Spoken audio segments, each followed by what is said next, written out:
हिवाळ्यातील धुकं म्हणजे बाष्पकीय प्रदूषण. हिवाळ्यामध्ये जे धुकं पडतं हे धुकं जंगलामध्ये असतं. शहरामध्ये जे असतं ते वातावरणात ढगामध्ये जो ओलावा आहे तो खाली येतो आणि या ओलाव्यामुळे शहरातल्या वाहनांचा धूर आहे तो वरती जात नाही आणि तो वरती गेला नाही की त्याला स्मॉग म्हणतात. हे प्रदूषण आहे. शहरामध्ये ते प्रदूषण आहे.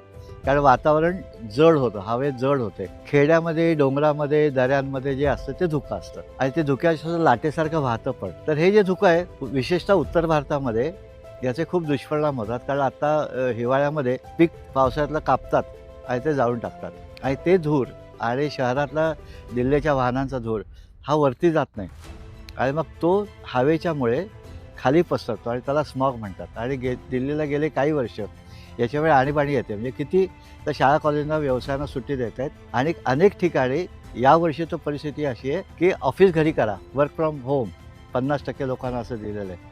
आपल्याला विचार करायला पाहिजे की आपला धूर आहे का धोका आहे.